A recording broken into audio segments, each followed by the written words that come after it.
আমি প্রথমে বুঝতে পারি না যে সাধারণ একটু ঝগড়ার কারণে আমার মেয়ের জীবন চলে যাবে, তাহলে আমি আমার কাছে চাইতাম না।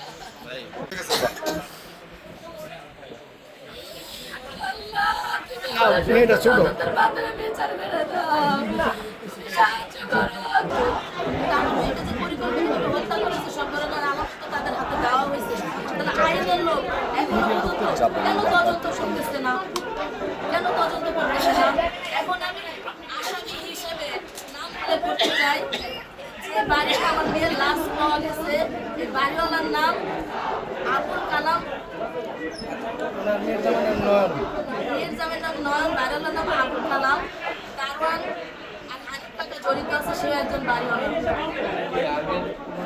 হ্যাঁ ঝগড়া, আমি এই বাসার ম্যানেজার, সত্যি কথা বলতে যে এই বাসার ম্যানেজার, আমি এই বাসার দায়িত্বে আছি।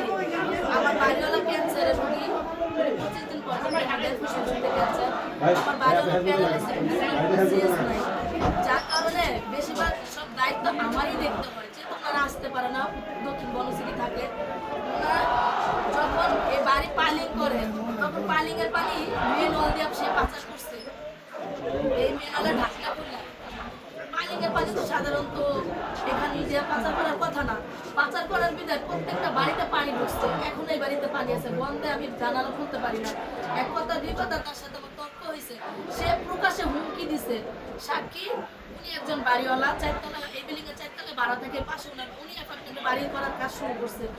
এই ভাবি নিজ কানে শুনছে, এই ভাবি নিজ কানে শুনছে যে প্রকাশে হুমকি দিছে, কিন্তু ঝগড়ার টাইম আমি ছিলাম না, ওনারা জানে, ওনারা দেখছে। 21 তারিখে ঝগড়া হয়েছে, হুমকি দেওয়া হয়েছে, 24 তারিখে আবার কয়েকজন টুকরা নাই হয়ে গেছে, তার বাড়ির থেকে পাওয়া গেছে, অথচ তার মোবাইল বন্ধ। তাকে যে পায়ে ধরলাম, অনুরোধ করলাম সিসি ক্যামেরা ফুটেজটা দেন, সে আমাকে দিল না। সে এখন বলে তার মোবাইল নাকি নষ্ট, দেখা যাইতেছে। কেন এটা কেন? তার বাড়ি একটা রড চুরি হয়ে গেছে, ইট চুরি হয়ে গেছে, সেটা সে ওখান থেকে দেখে, আর আমার মেয়ে মারা গেছে সেটা উনি দেখতে পারতেছে না। এটা কিভাবে সম্ভব? আমার মেয়ের মুখে প্রচন্ড পরিমাণের বিস্কিট ছিল, তাকে যে মাথায় নিয়ে ঝাঁকাইছে, মেডিকেলে নিয়ে অক্সিজেন দিছে, চাপ দিছে, আমার মালিকের মুখ থেকে শুধু বিস্কিট বের হয়েছে। সে যদি পানিতে পারে মরতো তাহলে সে পানি খেয়ে মরতো। তার শরীরে পোশাকটা আছে, আমার মেয়ে তারাবি নামাজ পড়ে বের হয়েছে, হিজাবটা পাওয়া যায় না, তার মাথাতে হিজাব ছিল, আমি ছিল, এই যে আপনারা বলেন এটার গায়ে এত বালি কেন থাকবে? একটা ধোয়া পোশাক, সে নামাজ পড়ছে, সে মাদ্রাসায় পড়ে, 6 বছর বয়স আমার মেয়ে, আমার মেয়ে 6 বছর বয়স, দেখেন কেদা প্রচন্ড পরিমাণে কেদা ছিল।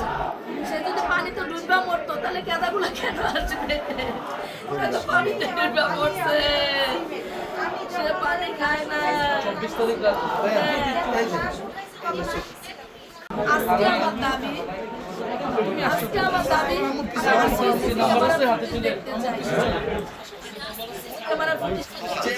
শিশু কন্যার মায়ের সাথে, তার পরিবারের সাথে আমরা সাক্ষাৎ করেছি। আমি এলাকার কিছু দ্বন্দ্বের কথা উনি বলছেন, আমরা তথ্য প্রমাণ তদন্ত ছাড়া আগাম কোনো মন্তব্য এখন করতে চাচ্ছি না।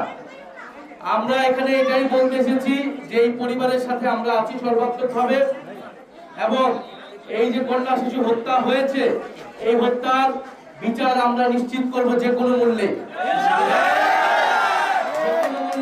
ইনশাআল্লাহ আমরা এর বিচার নিশ্চিত করব। এই অভয় এবং এই আস্থা আমরা ওনার মাকে দিয়েছি।